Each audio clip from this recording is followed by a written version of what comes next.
Madness. This is Sparta!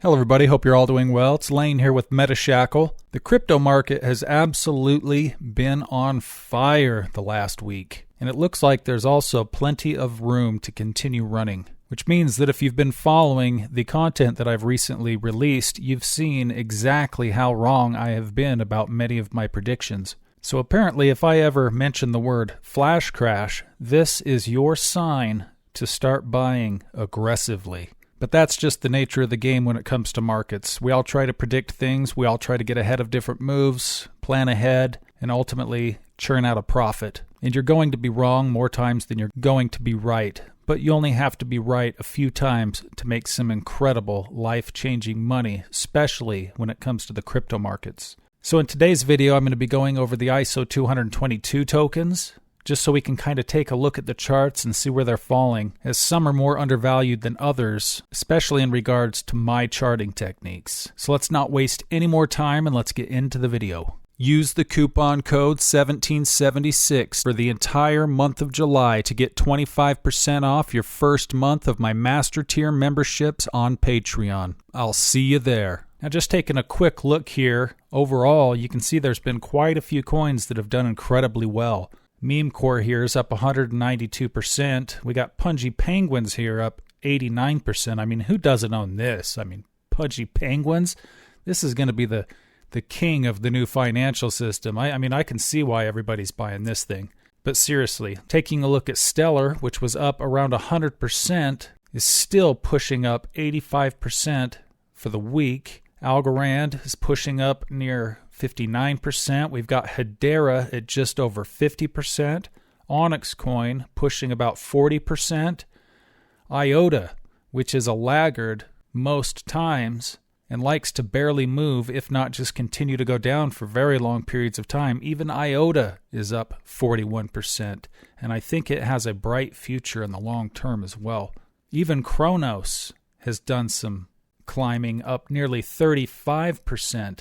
I've also been thinking about getting one of these Crypto.com crypto cards. So if you do have one of these crypto cards, let me know down in the comments what you think about it. Is it worth getting one? Do you like your card? Is there anything about it that you don't like? Please let me know. I'd really appreciate it. Sui on the fly at nearly 35% gain. XRP pushing 29% still.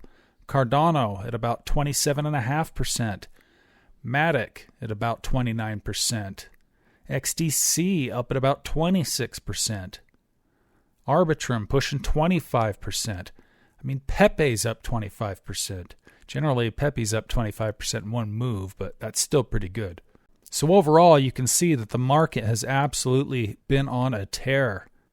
Looking just at the top 100, we're getting to about 60 coins in, and we're still up above 10% for the week, which is absolutely incredible. Quant's still kind of lagging behind a little bit, but it's still up 7.75%. And there's good old Flare just hanging around 5%, about where it likes to be. But taking a look at Bitcoin, you can see that price had been trading in this broadening wedge pattern for quite some time and has broken out of the upper trend line. As far as this pattern goes, in the way that I apply it to my charting techniques, it's trading well above equilibrium and has now started to break up and out of the pattern. After breaking this previous all-time high here, Bitcoin is now officially in no man's land. If price continues up, it will likely move to an area where it will start a new pattern similar to this, but if price breaks back down, it will likely fall back down into this pattern somewhere, which would actually make it a little bit easier to predict the future price movements, since we would actually have some previous price action in here to compare it to. Taking a look at Ethereum, price is now trading up above the equilibrium zone, which is a great sign, after bottoming down here in April along with the vast majority of the crypto market.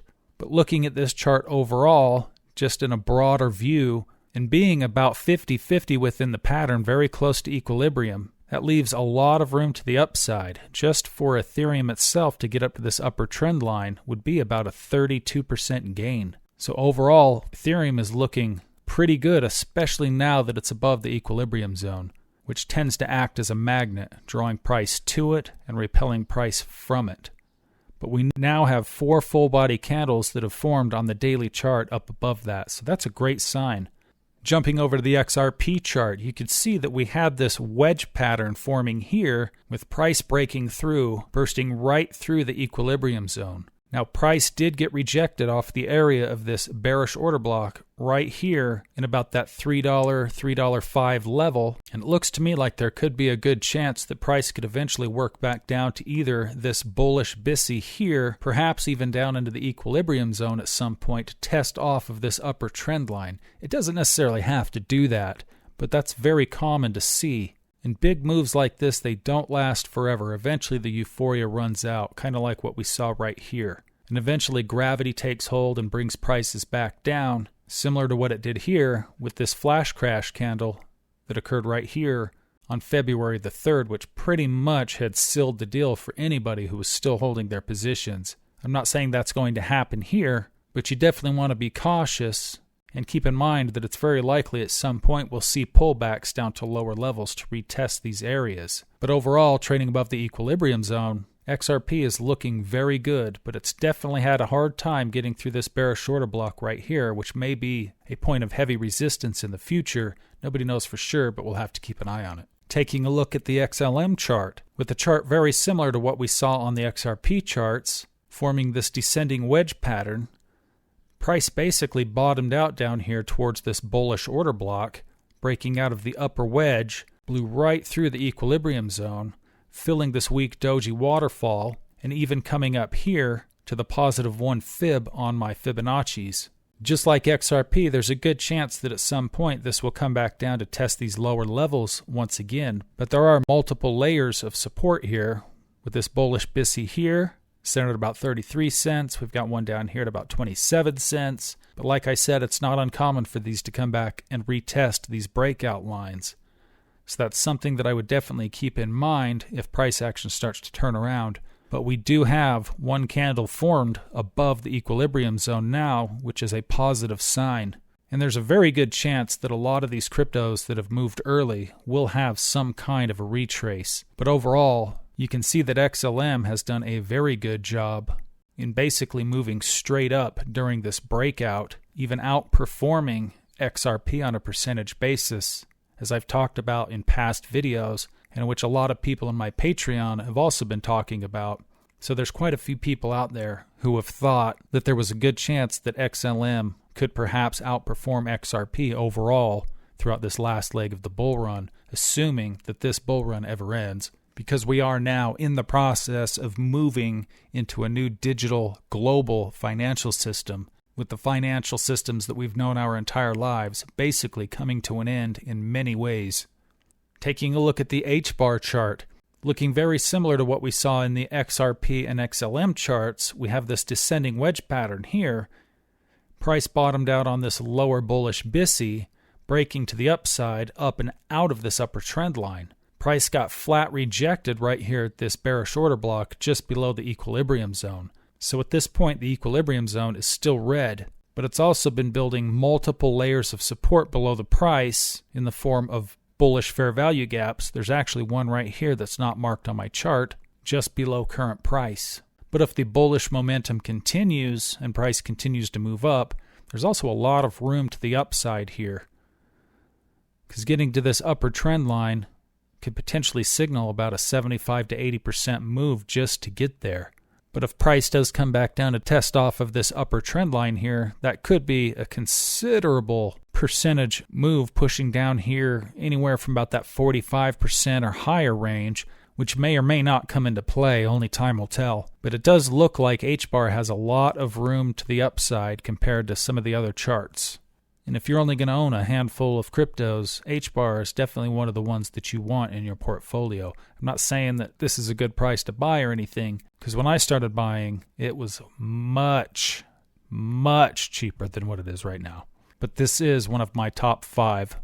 Moving over to ALGO, you can see that this chart is also very similar to the XRP, XLM, and HBAR charts, with a very similar descending wedge pattern. Price bottomed out down here around this bullish order block, breaking to the upside. Price has now filled this weak doji echo right here, as you can see, and did not quite get to this bearish SIBI right here, which is centered at about 33 cents. Price is trading below the equilibrium zone, which is still in red, and looks very similar to what we saw in the HBAR charts. In the same way, a lot of times we see XRP and XLM trade together. Algorand and HBAR also trade very similar to each other. But being below the equilibrium, that leaves a lot of room to the upside as far as the potential growth. And with the first leg of this bull run coming up here, price basically hit right in that low 60 range. So in order to take out and set a new pattern high, that currently would require Algorand to run about an additional 54% from where price is currently trading. This is also one of my top 5 holdings, and I think it has a very bright future. But overall, the chart is still pretty conservative compared to what we've seen in a few of the other cryptos that have absolutely gone ballistic in the last week. Moving over to ADA. ADA had been trading within this wedge pattern for quite some time, since hitting the pattern high up here on December 3rd. Price bottomed out down here on this bullish BISI, breaking out of this upper trend line. And it looks like it got rejected pretty decent right off of this bearish order block right in this area here. Price is trading below the equilibrium zone, which is still in red. We also have a shadow line right here coming through the equilibrium zone, which is basically just a non-dominant trend line, to where this one would be dominant, this one's non-dominant. I just refer to these as shadows, but I generally mark them on my charts because they definitely come into play more times than not. But there's a lot of room to the upside here as well for price to get from where it's currently trading up to the pattern high here would be about a 77% move. So there still remains a lot of room to the upside for ADA at this point, assuming, of course, that this market continues to move upward. Taking a look at Quant. Quant has actually been moving around quite a bit since hitting the lows here in April. Price was trading in this descending wedge pattern, which it broke out of aggressively. This move right here from the lows in April up to this peak here represented about a 110% move, which is absolutely incredible. Price has traded back and forth through the equilibrium zone a couple of times, but is now trading up above the equilibrium zone, which is a good sign.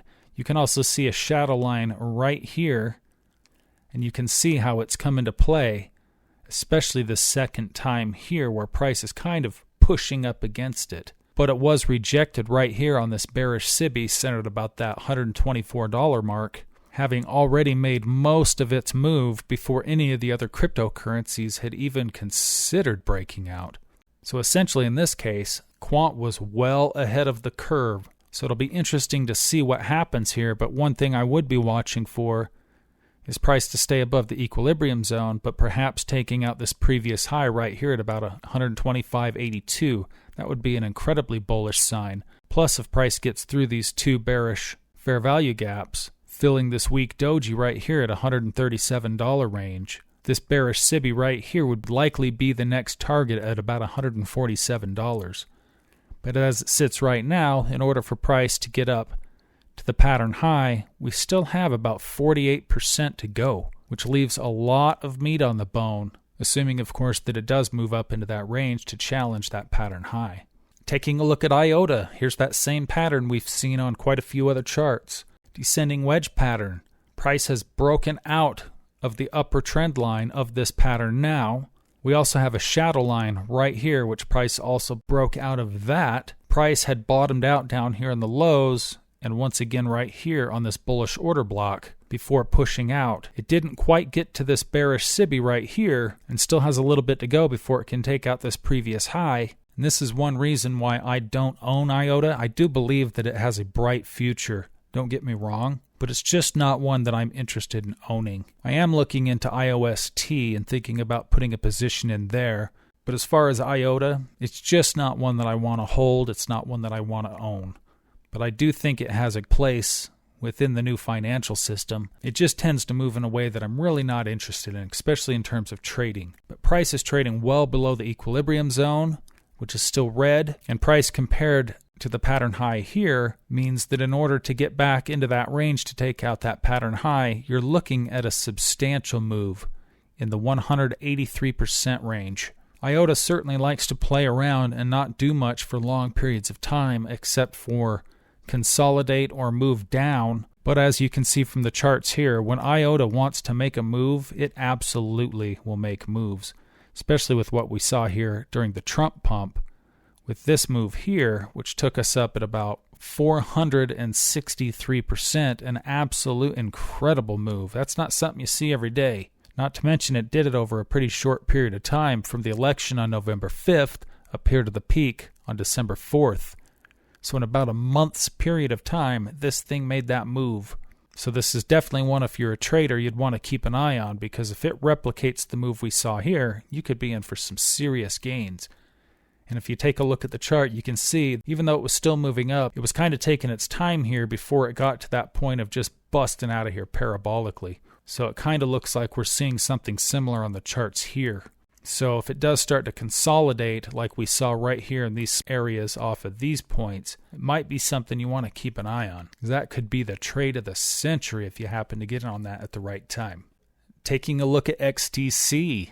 Now this chart has worked out a little bit differently just because of the way this is laid out, kind of in this arched position. It's very hard to put a prevailing trend line on here. So I ended up putting one that was curved just to kind of give me an idea of what it could do. And about the only place that one really fit the chart was this straight line here. But price did bottom out down here at this bullish order block, breaking out of that trend line, and really hasn't done much in the area as far as taking out any of these targets, and is kind of trading here in no man's land. XDC is one of those cryptos that can make incredible moves like we saw here after the Trump pump, but has a very hard time holding on to them. You can see how quickly price started to decline through this area, and essentially since it hit the high up here in January, price has essentially done nothing but come down. So this is one of those cryptos that if I was holding it and it made a substantial move to the upside, there would be no holding it from me. I would absolutely just dump this thing, because odds are it's not going to hold its price for very long, regardless of what the price is, at least at the point that we are in the markets now. This certainly could change in the future as adoption occurs, and we start to see coins like XDC and XRP and Quant all starting to actually be used for their intended purposes, working together within the new digital financial system. And if it does come down to these lower levels, assuming of course that you could ever get it cheap enough, then it might be worth a longer term hold. But I've always considered holding XDC to be incredibly risky. It's still currently trading below the equilibrium zone, which is flashing red. There are a couple weak doji waterfall targets right here that it could potentially take out, depending on how price movement goes. And it would take approximately a move of about 94% in order for current price to get up and take out this previous pattern high. That's a substantial move. So depending on if you were trading spot, maybe 2-3x leverage, or if you're one of those guys that just likes to go nuts and go 25 or 30x leverage, you could see an incredible move here, assuming that you could survive it. The cost of the trade would be substantial, but of course if you timed this thing out right and hit a trade of that magnitude, you could be incredibly happy. But overall, taking a look at XDC, there's still a lot of room to go, and something about this particular chart, to me, really leaves something to be desired, but it is doing very well and doesn't have near as far down to go if it tests off of this upper trend line, which in some ways actually would make that trade less risky than what we're seeing in other cryptocurrencies, especially like what we're seeing in XRP, XLM, etc., because those have made such parabolic moves that the risk curve has gone up exponentially, because if they do come down for a retest, the percentage of that drop is substantial compared to retesting this trend line, which essentially from current price now would only be about a 12-13% risk in comparison. But this will be another one that you want to keep an eye on, especially long term. So thank you so much for watching. Have a great day.